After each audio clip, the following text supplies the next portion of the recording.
네, 여러분 안녕하십니까? 유튜브 채널 청년의 시선입니다. 오늘은 여러분들께 계속해서 뉴스나 언론 매체에서 언급이 되었던 관세, 근데 이 관세가 언급되면서 한 가지 법률안이 계속해서 언급이 됩니다. 그 법률안이 뭐냐? 바로 노란봉투법이라는 법률안입니다. 그래서 저는 하도 궁금해서 찾아보고 또 공부를 하게 되었습니다. 이 노란봉투법이란 노동투쟁, 이거 으쌰으쌰 하는 거 있지 않습니까? 이걸 하면서 기업에 발생한 손해에 대해서 기업에 이 손해배상 청구를 제한하는 법안입니다. 정식 명칭은 노동조합 및 노동관계조정법 일부 개정 법률안이라고 합니다. 이 노란봉투법이 왜 생겼는지 찾아보니까요, 일명 쌍용차 사태가 언급이 되더라고요. 그래서 이것도 찾아봤어요. 이 쌍용차 사태는 1997년 IMF를 말하는 거겠죠. 외환위기 이후 쌍용차는 심각한 경영에 어려움을 겪게 됩니다. 그래서 쌍용차는 워크아웃 및 매각 절차에 들어갑니다.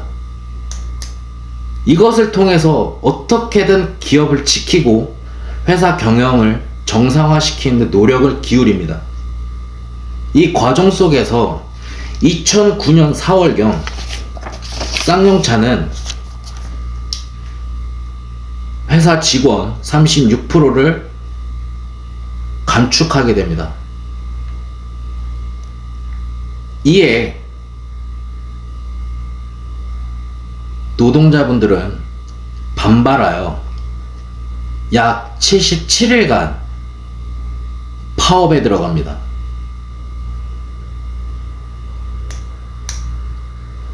어떻게든 회사를 지키고자 했던 쌍용차의 경영진들,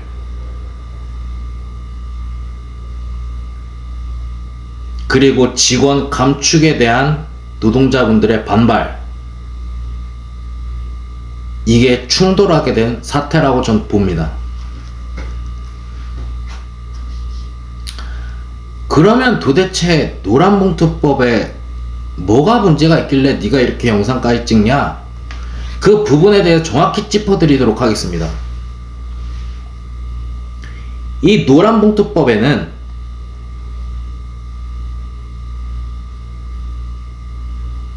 아무런 관계가 없는 회사와 근로자에 대해서도 노동자의 지위를 인정해서 노동 3권 행사를 해도 합법이라는 게 문제입니다. 쉽게 설명드리자면 A라는 회사 경영진들과 A라는 회사의 직원들 그리고 근로자분들이 의견이 맞지 않아서 파업이 만약에 들어갔어요. 노동자분들이. 근데 이 A라는 회사와 전혀 아무런 계약관계도 없고 아무런 상관도 없는 생뚱맞은 사람들이 이 파업에 동참을 해도 합법이라는 겁니다.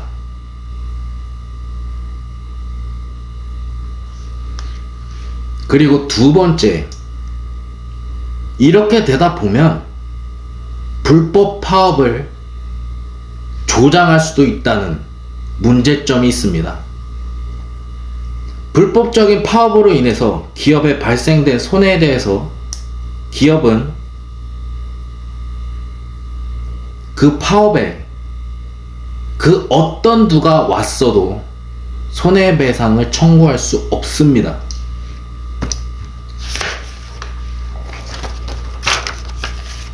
셋째, 사용자의 재산권 침해 문제입니다. 여기서 말하는 사용자는 기업의 경영진들, 임원분들 말을 하는 거겠죠. 노동자의 보호를 과도하게 확장하면서 기업이 손해배상하지 못하도록 하게 하고 있습니다. 노동조합이 여기서 진짜 이거 보고 전 도통 이해가 가질 않았습니다. 노동조합이 주도한 경우라면 그 어떠한 토시 하나 손해 입었다고 하더라도 손해배상조차도 하지 못합니다. 이렇게 되면 기업인들의 재산권을 심각하게 침해당할 수도 있는 것입니다. 여러분들, 저는 이걸 찾아보고 알아보고 공부를 하면서 이 도통 이해가 가지 않는 거는 이 제가 말씀드렸던 첫 번째 문제입니다. 아무런 계약관계가 없는 회사와 근로자에 대해서도 노동자의 지위를 인정해서 노동 3권 행사를 해도 합법, 이거 으쌰으쌰 파업 그거 하는 거 있잖아요. 그걸 해도 합법이고 그 사람들에 대해서 손해배상을 하지 못한다라는 이 부분이 이해가 가지 않아요. 왜? 만약에 제가 아까도 말씀드렸다시피 A라는 회사 경영진들 그리고 임원들, 그 회사를 운영하는 사람들과 그 회사에서 근로 중인 직원분들 그리고 근로자분들이 만약에 의견 다툼이 생겨서 파업에 들어간다고 한다면 어느 정도 이해는 갑니다.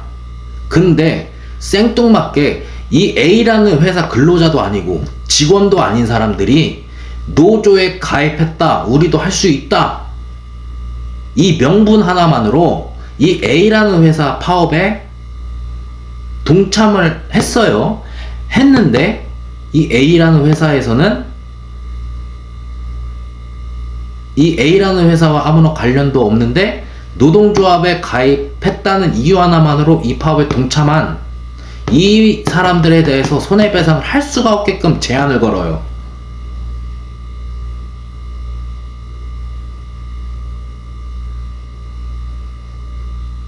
저는 이 부분이 도대체 이해가 안 갑니다.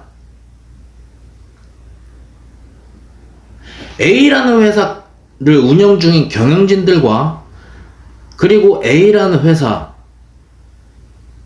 직원분들 그리고 근로자분들이 의견 충돌이 생겨서 근로자분들이 파업에 들어갔다고 한다면 저는 어느 정도 이해는 하겠습니다만 이 A라는 회사와 전혀 관련 없는 그 어떠한 그 쥐꼬리만큼의 계약관계도 없고,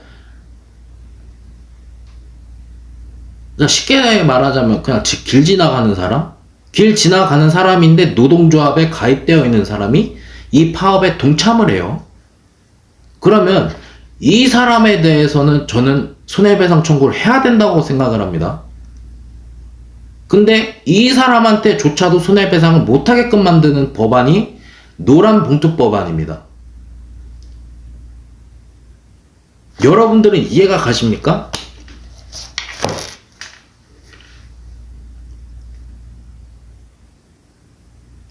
우리 회사의 근로자도 아니고 직원도 아닌 사람이 노조에 가입했다라는 이유 하나만으로 파업에 동참을 해요. 근데 회사는 그 사람한테 그 어떤 손해배상 청구도 못해요.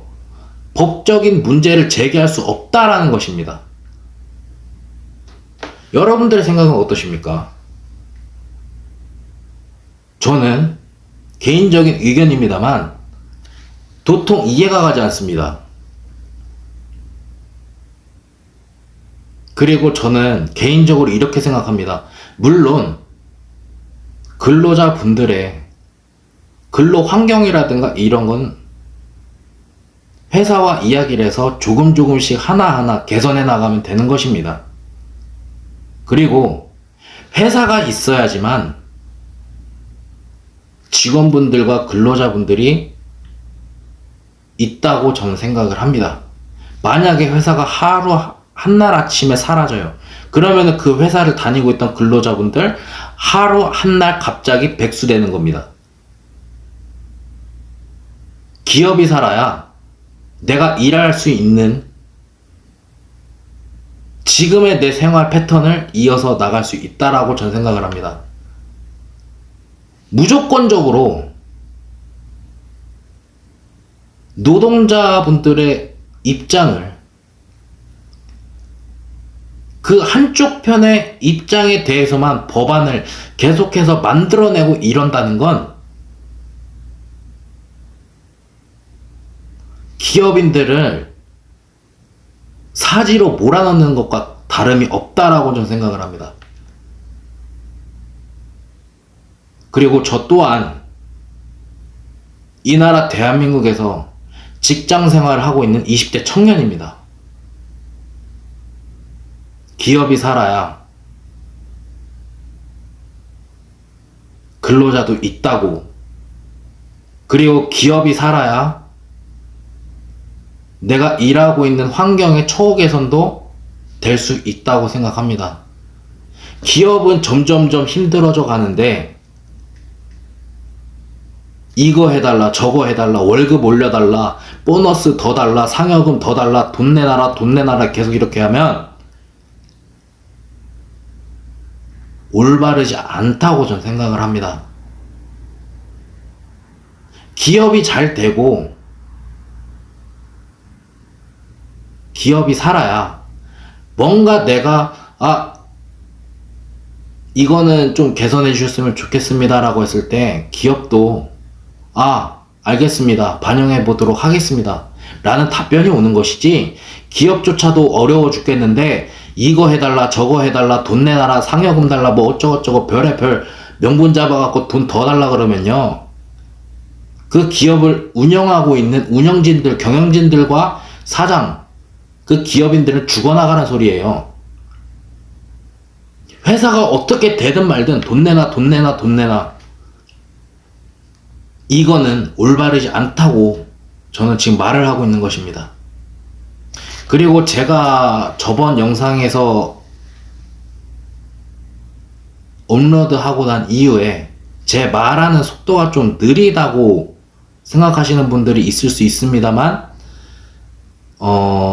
제가 충청도 사람이다 보니까 이 부산이나 이런 쪽 분들이 보시면 제 말하는 게 좀 느리게 보일 수도 있습니다. 이거는 제가 조금씩 고쳐 나가 보도록 하겠습니다.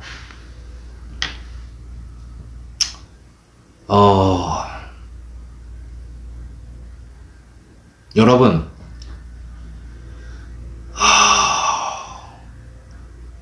이 노란봉투법, 저의 개인적인 입장을 한마디로 정리드리자면, 기업인들의 의견은 묻지도 따지지도 않고 무시해버리고 무조건적으로 근로자와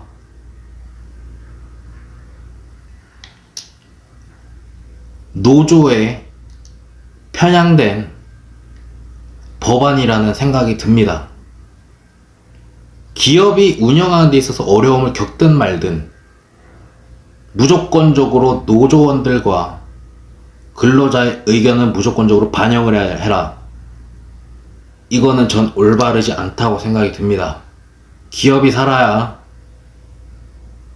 내가 일하고 있는 환경이 개선될 수도 있는 거고, 기업 입장에서도 여유가 있어야 다시 재투자를 할 수가 있는 것이라고 전 생각이 듭니다. 여러분들의 생각을 댓글로 남겨주시면 하나하나 읽어보고 그 댓글에 대해서 답변해 드리도록 하겠습니다. 이 맞박에 피도 안 마른 20대 청년이 하나하나씩 배우면서 또 찾아보고 알아보면서 여러분들과 정보를 교환하고 의견을 나누고자 영상을 업로드하고 있는 중입니다. 그러니 여러분들의 많은 의견과 댓글 부탁드립니다. 그리고 시간이 되시는 분들은 공짜니까 구독이랑 팔로우 좀 해주세요. 감사합니다.